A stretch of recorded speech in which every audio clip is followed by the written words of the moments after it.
Welcome back. It is the NFC East Mixtape, the greatest crossover ever attempted in the history of mankind and non-mankind. Shout out to the aliens who listen to this, the NFC East Mixtape. You can listen on any one of all four NFC East podcast feeds at SB Nation. That is Blogging the Boys for Dallas Cowboys content, Bleeding Green Nation for Philadelphia Eagles content, Hogs Haven for Washington Commanders content, and Big Blue View for New York Giants content. I am RJ Ochoa from Blogging the Boys, the real blue, silver and blue, that is. He is Brandon Lee Gowton from Bleeding Green Nation. Brandon, happy tampering to you, my friend. Has it really been so happy for you? No, it hasn't. RJ? I am exhausted and full of energy and tired and just all over the. I'm so behind on podcasts and reading things. Like I'm not having a good time right now, to be honest. Amazing kind of first world problem. I'm so behind on podcasts. Yeah, I know the feeling, it is. but it is just kind of a funny thing to think about. Dude, but that is so stressful though when you open your podcast app and you see it there and it's like I have to listen to all of this. You know what I mean? do you have like a big podcast day, like where like a bunch come in that you listen to? Because I have one. I would say like Thursdays are a big podcast day for me. Thursday is the best day, as we've already decided here on the NFC East Mixtape, by the way. I don't know what volume this is. I actually, when I created the room for us to do, I put volume IDK because I really don't know at this point.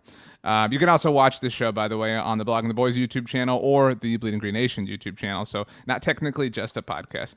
What is your big podcast day, Brandon? Wednesday, because obviously the NFC's smartest mixtape guys comes out. around are Well, about to break it down. You're singing the Survivor Know-It-Alls theme song for the uninitiated from Rob Has a Podcast, a great podcast, but I actually wasn't referring to that. He It's doesn't kinda know like, it, but friend of the NFC's mixtape, Rob says. Oh, he is. No, I've had Rob on BGN Radio before, as I've told you. He's definitely a friend. but of this the program. supersedes that. To be clear, Follows me on Twitter. No big deal. Yeah. So the Office Ladies comes out Wednesday. Doughboys comes out, or sorry, Wednesday morning. Doughboys is like a Tuesday thing, so I'm catching up on that still. We got on the SB Nation NFL show, NFL University. So I feel like a lot of them come out on Wednesday for me. Good for you. We want to hear from the people. We want them to tell us when their big podcast day is. So you can tweet at us at Brandon Gowton and at RJ Ochoa on Twitter. We have all of the free agency frenzy to get into today, BLG. But before we do record this every Tuesday, typically about lunchtime on the East Coast. But we saved this. It was your idea. Let's delay as long as we possibly can. So we're recording this actually about 5 o'clock on the East Coast. The East Coast has the worst time. Eastern time is dumb. But regardless of time, something did change on Tuesday relative to the entire country. Brandon, I don't know if you know this. The Sunshine Protection Act passed. I saw this. Daylight savings time is here to stay, baby. Kiss goodbye the sun setting at 4:30, 5 o'clock on that side of the country where you live. It's all sunshine all the time. Let's go. Is this official? Did this go through? Or I actually don't know. Yeah, so don't just be spreading like fake news on the podcast here. Yeah, this is where people come for their... I was too embarrassed to like tweet like I don't know what this means. Like there are some things that I feel like our school teachers have taken like massive L's on that haven't aged well, right? Like Brandon, you're not going to have access to a calculator in the real world. Wrong, stupid. I got access to a calculator all the time. But like I kind of regret not necessarily paying attention to whatever I should have paid attention to understand this. But at the very least, falling back is on watch. Daylight savings time is looking to make a move. You didn't tweet it, but you're just going to say it confidently on a podcast instead. Yeah. Okay, great. That's how I roll, baby. Why don't we dive into what we actually have to talk about? Okay. Free agency frenzy. Technically, nothing is official. Technically, it's all just agreed to terms on stuff, including Commander Carson, who we had our first emergency episode to celebrate last week. Brandon, should we start with the Cowboys? Should we start with the Eagles? Should we start with the Giants, the Commanders? Where do you want to go here? Free agents. You can't bury the story of the day. We're recording this on Tuesday, which is Randy Gregory returning to the Cowboys. The big contract extension. You must be so excited about Randy Gregory returning. The Cowboys tweeted about it. It's official, right? It happened. So Brandon is a jerk. But I know you weren't raised to be a jerk, Brandon. So this is all your own doing. But The most stressful thing that we have to do in our job, BLG, is when you have to update a story. That's the most stressful thing, and you got to like figure out how to organize it properly. And it's like, what warrants a new article? Like, how do I verbalize the tweet? This has been that day, like on Nas, like for me. So this morning, Tuesday morning, it was reported. And by the way, we've discussed this ad nauseum on the Blog on the Boys side of things. So you can check out our podcast network. We also had a roundtable where we discussed the situation at length. That is actually happening right after I speak to BLG in real time for me.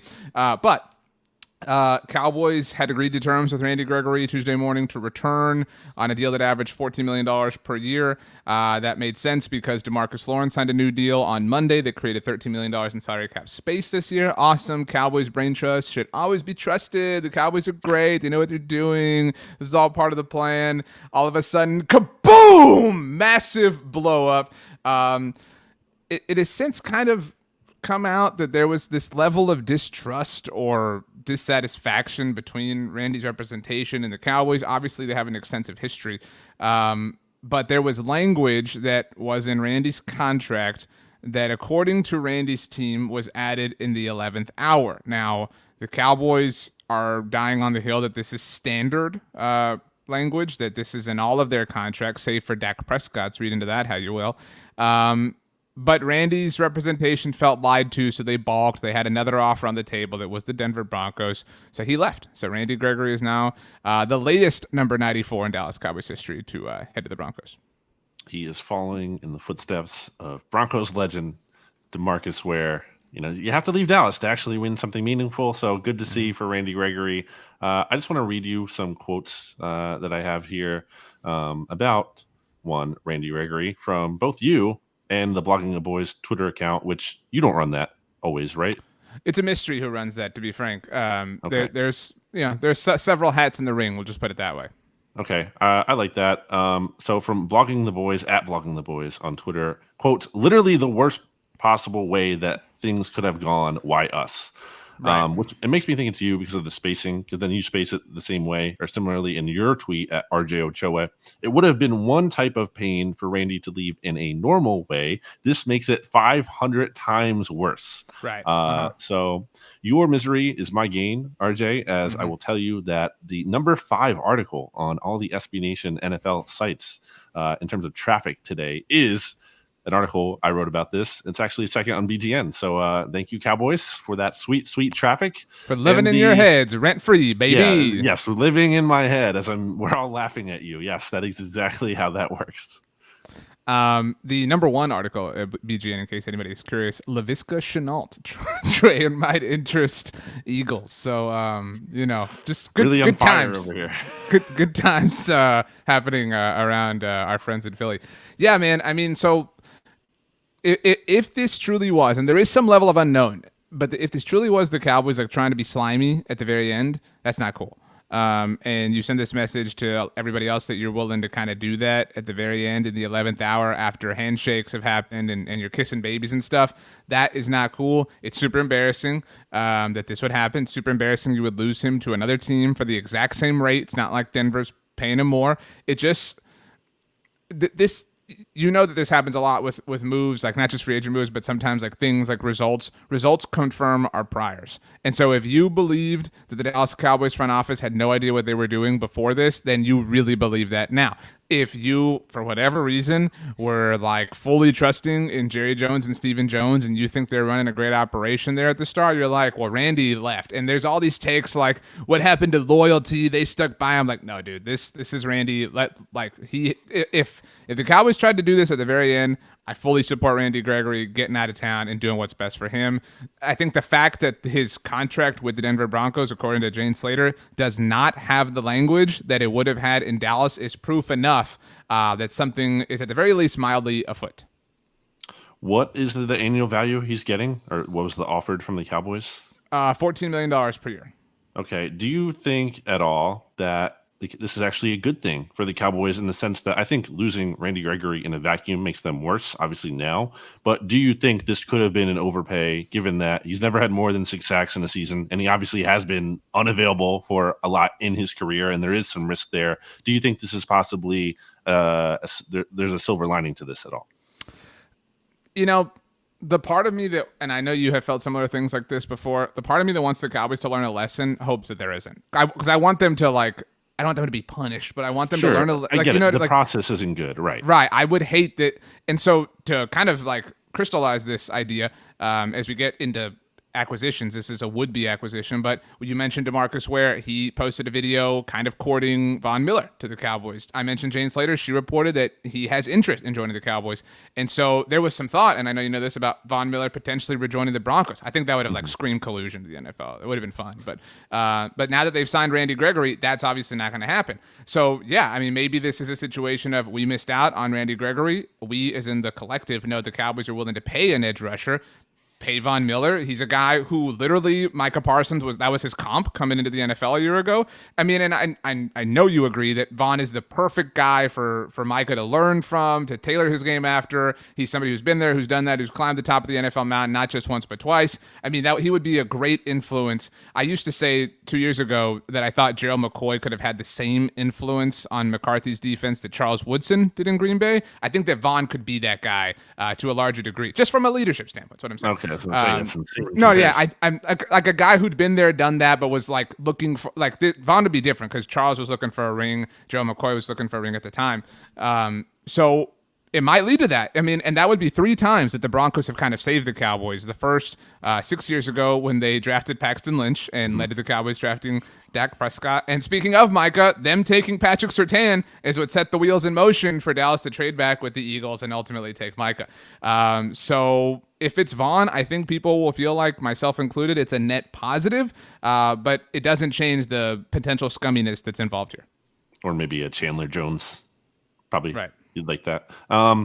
Yeah, I get that. I totally get that from the process standpoint, that you wouldn't feel great about how that decision came about. But I do think it could be the Cowboys being saved from themselves because, again, I think there was downside to that contract. I think Randy Gregory, I had him as my most underrated defender, I believe, on the Cowboys last year when we did our overrated, underrated podcast. So, I believe in the talent, but you wrote those lists down and really paid attention to them. Like, I forgot they existed. Like, well, I was so right about them. It's incredible how right I consistently am. But I guess it's not noteworthy then because it just happens all the time.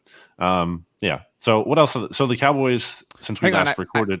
I want to add one more thing here, just because this is happening in real time.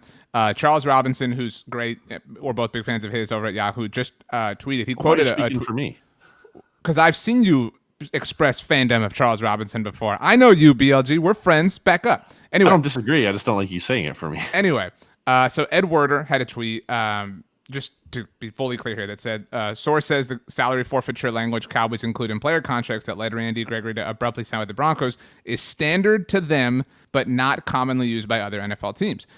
Okay, so Charles Robinson quoted a tweet just now and added to that, said, I'm told the Cowboys were made aware that Randy Gregory had other offers on the table that did not have some of this guarantee forfeiture language in the deals. He wanted that matched. This was just one more frustrating thing, stalling a deal, and ended it. So to that point, because some Cowboys fans are still kind of waiting to who am I going to be pissed off at? You know what I'm saying? This really feels like the Cowboys, they had this and they for whatever reason, they let it go. I mean, kind of like Occam's razor here, like the simplest explanation is often the most correct, right? I mean, the Cowboys had a chance to sign him. They didn't get it done. Like, it shouldn't have to be obviously you can parse through it if you really want to, but I think at the end of the day, it's them to blame. If they really wanted to keep him, they could have made a better effort and they didn't, and he's not there anymore. And now it might work out again, like we talked about. But for now, you're losing your second leading sack getter from last year in Randy Gregory. And there's a hole to fill. I will say that I'm bummed that Randy Gregory's gone, but I was not high on him entering last season. I got roasted for that #online, and my lack of belief is like, dude, we've never seen this guy do it for an entire season. That's not a lack of belief in the player. It's just the odds of that happening, right, are so low. And he did it. I mean, granted, he missed some time, but I mean, he was really productive. But that was the exception, not the rule.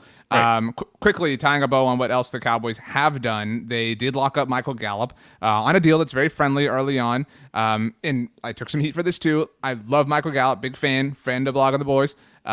Just because the deal's good in a vacuum does not mean the totality of the process is good. Very strange that they were able to get nothing basically for Amari Cooper, although they did get that contract entirely off of their books. They obviously placed the tag on Dalton Schultz. I mentioned that they are bringing back DeMarcus Lawrence on a new deal. And check this out, BLG. On Monday, they brought back their long snapper, Jake McCoy. Wow. Watch out, baby. And they have also brought back Noah Brown, lower level wide receiver. And as of Tuesday, safety Malik Hooker. The things that are still in the works. Some people think that safety Jaron Kearse, who had a surprise season for the Cowboys, is coming back, but that is still TBD. Thing about a vacuum, RJ, is that it sucks. Nice. Very nice. All right, let's end the pod. So how do you feel about some of this thing? Like Amari got traded. He didn't get cut, but he got traded for something. I'm guessing you're thinking that's better than nothing, but still not great. Yeah, I mean, do I want him gone? No, but they're at the very least executing their plan. I mean, I don't know that I think it's a good one. But I mean, so defensively, let's assume that there is some, action to the Randy Gregory situation, whether that's Von Miller, Chandler Jones, whatever. Let's assume they bring one of those people in, right? So you've got you need that edge rusher in my mind, opposite of DeMarcus Lawrence, to allow Micah Parsons the mobility to play wherever is best for him. The defense will naturally regress. No, I tweeted that out too, man. I'm taking some heat online these days. People are like, why is the defense going? Cowboys. Why is the defense going to regress? How do you know it's not going to be better? It's like, dude, what they did, like, I mean, it's like what you said about Washington. Right. Exactly. It's possible, certainly, like in the world of, possibilities, that they could be even better. They could generate even more turnovers, but historical data supports that the defense is going to regress. They're going to generate less turnovers. The hardest thing to stick year to year to year is defensive success in the NFL. That's a great point, because I wasn't the only Cowboys fan saying that about Washington last year. So I think a key point here to jump in is just like, people, I think, don't understand like probability. We're talking about probabilities here. We're not talking about like guarantees. Definite outcomes. Yeah. It's like we're saying it's more likely than not. Yeah, and you have to plan for probabilities. Like you have to plan for what's most, like what can we count the most on. So the defense will suffer some natural regression. I still think they'll be okay. They'll be serviceable. Washington kind of reached that point, right? Like later in the season, the defense kind of stabilized a little bit. Obviously, it was really bad. They regressed even more than even I thought. I don't know that the regression will be that hard for the Cowboys, but they'll be fine. They'll be, I think, a middle-of-the-road defense, in all likelihood. But the offense is worse right now. You don't have Amari Cooper. You do have Michael Gallup. Granted, he's probably going to miss the entire offseason, coming back from the torn ACL. They are just about done with Lyle Collins. So, and we should mention that everything we're discussing here could change, and then whenever you listen to this, but it's 4:30 Central Time on Tuesday for us. So you're already replacing two starters offensively. Connor Williams on Tuesday signed with the Miami Dolphins, or agreed to terms rather. So that's three starters you have to replace offensively. So your defense naturally going to regress in all likelihood. Your offense definitely worse right now. So I just feel in a worse place. The draft will happen. They'll add there, but right now it's kind of hard to believe. I think Cedric Wilson is an underrated loss too. Obviously he stepped up big last year when you guys had injuries at wide receiver, so you lose him. That's another hit. In addition to Amari, I think losing both of those guys isn't great. I kind of thought they were going to keep him and Gallup with like Amari headed out the door, but alas, they did not. So that hurts a little bit as well. Certainly in today's transpirings, buns. With Randy Gregory is like bad vibes. And that's kind of just been the offseason for the Cowboys. It's not good vibes. The only thing I guess that you're happy about, especially, is they re-signed DeMarcus Lawrence, right? Like they didn't just let him go. Correct. He is set to become the first defensive end in NFL history to have guaranteed money in 7 straight years. That's what this contract guarantees. That's good. But yeah, other than that, it's not good. And if this Randy Gregory thing casts a shadow on the rest of their free agency, it will be even less good. But they do, it's amazing to me. And it's time to segue off the Cowboys, but you've heard me say 1,000 times that this offseason has been, the most checked out the Cowboys fans have been in a long time. Dude, it took the team bringing back just some of their own guys to get people back. You know what I'm saying? All it took was re-signing Michael Gallup and DeMarcus Lawrence and Malik Hooker to be like, this team is perfect. This team knows what it's doing. It's like, guys, like, what are you doing? I mean, like, they're still worse off. And there's still time, to be clear. Like, that doesn't mean they're definitely going to be worse. But right now, the arrow is not pointing up quite yet. So, yeah, the vibes maybe aren't bad, but they're definitely TBD. Let's go to PHI. Anybody refer to Philadelphia that way? No. PHI? What's the airport, acronym? PHL. Stupid. Anyway, the Philadelphia Eagles so far have brought Greg Ward back, former commander, not Washington, but San Antonio commander. Jason Kelce needed all of the attention in the world, so he went through this bout of potential retirement. Andre, help me out here, BLG. Chachere is among the free agent moves, but Hassan Reddick is the one that kept me up the most last night. Hassan Reddick, I think, is one of the best deals of free agency so far. You can accuse me of being an Eagles homer, and if you are, you don't know who I am. If that's what you're doing, Reddick deal is really good in terms of it's outside the top 17, or it's 17th. It's outside the top 15, just outside the top 15 in terms of annual edge rusher value. RJ, can you tell me the name, how many, and then the names of the players who had more sacks than Hassan Reddick over the last 2 seasons? The first one should be really obvious. Well, first of all, you're saying 17? Is that? I wasn't listening. He's 17th in terms of annual value as an edge rusher. How many? Give me the number of players that have had more sacks than him over the last. So this is 2020 and 2021, right? Yes, the last 2 seasons, 4 players, only 4 have had more sacks than him. TJ Watt. Yep. Myles Garrett. Yep. In this order, yes. Can he go 3 for 3? Aaron Donald? I don't feel... That's number 4. Okay. So you're looking for number 3. Number 3 is a little trickier, but it's not someone like off the map. It's someone I more want to say recently like relevant. Danielle Hunter? Like that's kind of... Nope. It's Trey Henderson from the Bengals. Yeah, but I never got that. Got paid last year. But think about that. That's pretty crazy, especially for a guy who didn't really do a whole lot early in his career. There was thought that he was a bust. As it turned out, the Cardinals were being really dumb for whatever reason and using him as an off-ball linebacker when he was clearly just way better at actually rushing the passer, which they allowed him to do when Vance Joseph was there in his final season in Arizona. And then last year, obviously, with the Panthers and reuniting with Matt Rule, your favorite head coach. And now Hassan Reddick comes back to Philly, where he was with Matt Rule at one point at Temple. And Reddick is also a Camden, New Jersey native right across the river here, RJ, from Philly. So it's a good deal. The Eagles needed pass rush juice. They ranked 29th in sacks last season. Ryan Kerrigan couldn't get done. Ryan Kerrigan is a free agent and couldn't get it done until he inexplicably was like good for the playoff game and no one else was. And then Derek Barnett, also a free agent. Derek Barnett, some little synergy here, RJ, that I feel like you love, was actually taken 1 pick before, or Derek Barnett was taken 1 pick after Hassan Reddick in the 2017 NFL draft. Yeah. So the Eagles upgraded, moved up 1 spot in hindsight. And 2017 draft when Drew Pearson did the original roast a team with a moment before David Akers lamely copied it a year later. Wrong. Right. What happened that year, that season that he did that? What happened immediately after that? Taco Charlton had a disappointing Eagles won the Super Bowl. That's right. I love the move for the Eagles. I do think this has been a quieter free agency period for the Eagles than I anticipated. Maybe I'm wrong for that. They had like one big splash in them, I think, realistically. So it appears, I think the biggest news, maybe, this might not be big news to you, but I'm sure it is big news to a sector of Eagles fans, maybe the PHL. Eagles not in the Deshaun Watson sweepstakes. We've heard nothing but Saints, Panthers, Falcons, and Browns added to that mix. There was like a murmur about the 49ers that was quickly dispelled.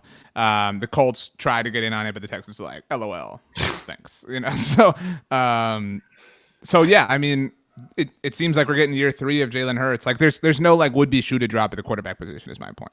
No, I mean, and it seems like the Eagles, for their part, have interest still in Deshaun Watson by all indications. It's just that there's no indication that he wants to play in Philly, so it's kind of just a moot point. So it does look like it'll be Jalen Hurts. I can't say I'm fired up about that because I think Jalen Hurts is a lot closer to his ceiling than a lot of people either realize or want to admit. Man, I'll never forget. I think it was after the Falcons game. It was something like SportsCenter tweeted out. It was like his stats through his first like 14 career starts or something, and it was like passing yards and rushing yards, and they were better than Lamar Jackson's like first 14 games or something, and everybody's like, "Oh my gosh!" Yes. So Jalen Hurts famously competing and then winning for an MVP award in his second season, just like Lamar Jackson. Definitely at least he doesn't. But he doesn't have an MVP. My quarterback does. That's not a good thing. You follow in the footsteps of Mitchell Trubisky. I will say the other big thing for the Eagles here are two things: is wide receiver, which they seemingly are kind of in a bad spot with because the freaking Jaguars gave Christian Kirk $18 million a year, which is insane, and has seemingly kind of like infuriated the rest of the league and blowing the wide receiver market way like out of whack. So that's a position for the Eagles to watch. There was some talk that they were interested in Juju Smith-Schuster, but I don't think that's going to happen. Jimmy Kempski says that's not the case. They're not interested. And then safety. They reportedly made a competitive offer for Marcus Williams, but Justin chose a different bird. Forward. He did choose a different bird. The Ravens like their safeties. They're high-priced safeties. And the NFC East does not like their safeties. Well, I was going to say, as Cowboys fans would know, Earl Thomas going to Baltimore and not Dallas. So there's still some work to be done. The point is for the Eagles, and we'll see if they can find some more, I guess, bargain deals as opposed to these top-of-the-market splashes. Who's the receiver move that, like, boom, done, like the Von Miller that can happen for the Eagles? Like, so like if we kind of figure out like that's the move that gets Cowboys fans off the ledge, right? Like, boom, we got Von Miller going to the Super Bowl, whatever, blah blah. Like I'm talking the move that gets all the Instagram accounts riled up. You know what I'm talking about. By the way, BLG posted a fantastic looking photo of a tomato pie on Instagram. Wow. You've been posting some pizzas lately that I would give a whirl. I know. That's all I'll say. You're coming around to my expertise. It's great. You can follow me on Instagram at Brandon Gowton. The other day, my wife and I were walking the dog and the baby. The baby was in a stroller, to be very, very clear. And we were talking about food. And why did you have to clear that up? I don't know. Now I'm suspicious. And I was like, BLG is kind of a foodie. I mean, he's kind of pretentious when it comes to food. And she was like, I could see that. So I don't think I'm pretentious about it. You got a bit of a reputation. I don't like to think. I'm not a food critic. I don't like post food review. I don't like criticize it. I'm a food appreciator. I like to spread the gospel of pizza specifically. You might want to spread that, when it comes to pop culture. Because I'll tell you, my mentions are filled with people who are like, yeah, BLG not knowing who the Ninja Turtles are, like the specific ones, it's a bad look. Yes. So, anyone on a podcast ever has never, try talking on a podcast for a long time. Your mind's never going to blank out on something. Yeah. Okay. Anyway. So I think, can I guess who the answer is? Because is it a wide receiver? Yeah, wait, what are we even talking about? You can guess. Give it a guess. But like, because you could say I'm wrong. That would be mean even if I was right. But is it a wide receiver? Like you're Von Miller? I don't know that player really exists anymore in the market, given the way the market's gone. Well, I think the answer is Allen Robinson. That's the we got a receiver, blah blah, cut Rager, blah, blah, you know what I mean? Like that's well, they should do that regardless. But yeah, I think that would be what I was going to say, but. I think the problem, RJ, and some Eagles fans might not like to hear this and would be like, well, if you had a receiver, you would have a higher volume passing offense. But again, they had the lowest passing volume offense in the NFL last year. And what wide receiver wants to come here, especially if it's like a 1-year deal and you're not getting, they're backing up the Brinks truck for you. Like, who wants to come here and then have their numbers kind of falter because they're playing in this super run heavy system? So I think they're almost going to have to settle for like someone like Zach Pascal, who Nick Sirianni has praised a lot back when he was in Indianapolis, a guy who's more of a complimentary guy, a guy who is known for his run blocking. I know that's not very exciting for Eagles fans, and it's certainly not striking fear in you, Cowboys fans, but I think that's what they're going to be looking at because I don't think you can really get a high volume passing target. And I think the way the receiver market is going almost might, and my theory on that might explain why they did have interest reportedly in Calvin Ridley before that fell through, and we're going to trade for him, is because like when you trade for a player like that, like they have to come. They don't have a no trade clause, so you're getting them in the building. Whereas with a free agent, you have to actually convince them, and that's tougher. So I agree, and Calvin Ridley made sense, especially like from a financial standpoint as far as like his contract. at the time. What if, like, stick with that draft, that 2018 draft, which, by the way, yielded Michael Gallup. Would you flip a one? I mean, a one's not a bad. That's a bad way to put it. Would you flip a one for DJ Moore or some capital? Like if the Panthers are in the Deshaun Watson sweepstakes and they need more capital, you know what I mean? Like, are you willing to flip some capital for DJ Moore? Maybe it's like a 2 or a 3, as this is their 5th year, so as a rental of sorts to figure out if you want DJ Moore long term, because you're not getting Calvin Ridley, obviously. I don't see why the Panthers would do it. But yeah, I would think about it. I think something like that is probably that's like the right answer to your question. Something we're not even thinking of right now. An article at bleedinggreennation.com right there. Sounds like I've seen some people in my mentions talking about DJ Moore, but again, I don't think the Panthers want to do that. It's like he's like their best young, exciting player. Yeah, but I mean, I don't know if they have to move on from Deshaun or towards Deshaun, move on from things. I mean, like, again, they got to get the capital to do it. And so, I mean, but you're right. Like, if he has, like, this is not about Deshaun, but he has a no trade clause. Like, if you get rid of DJ Moore, like, why is he waiving the no trade clause? Right. You know, to go there. So, especially for your boy, Matt Rule, who everybody wants to rule the world. I still maintain he might be a good coach, but this is horrible that ain't it. And has that way too much executive power. But maybe I'm wrong. The Minnesota Vikings, as we speak, have agreed to terms with Jordan Hicks, former Philadelphia Eagle. So that's devastating. Not from a standpoint of I thought the Eagles were super likely to get him back, but how are you going to go to a total loser he sees team? Something good. He sees a better quarterback than he ever had in Philadelphia. Well, he was big friends with Carson Wentz, so maybe not the best judge of quarterbacks. Speaking of Judge, let's go to Joe Judge's former team. Woo! I'm on fire today. The New York Giants haven't done much. They can't because they freaking screwed their cap situation by signing a bunch of players last year. Their only 2 moves that NFL.com has listed are both offensive linemen, John Feliciano and Mark Glowinski. So yeah, they did not, however, I guess this is the most interesting thing to happen, or rather not happen to them, did not end up with Mitchell Trubisky. There were a lot of dots connecting Trubisky and the Giants, the Brian Daboll connection, obviously among them, chief among them, but he wound up down to 2 teams. In fact, New York, one of them, but chose the Pittsburgh Steelers instead. The Maras and Rooneys were just arguing over who was going to get to have Mitchell Trubisky. So at their next family soiree, the Rooneys have one to hold over the Maras. Yeah, there was some talk about whatever, the Giants being finalists. I don't know. But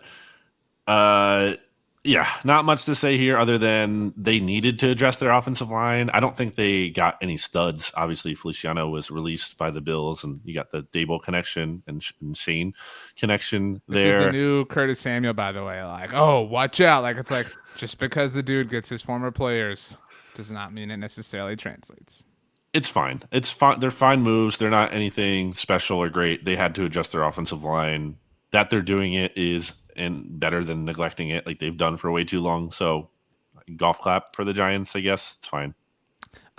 Let's move on to Washington as we speak. So, like, right, I know you don't know this, but right next to you, I have a monitor, and it's got NFL Network on it. The like caption at the bottom, what they're talking about. Obviously, I can't hear because I'm paying attention to you.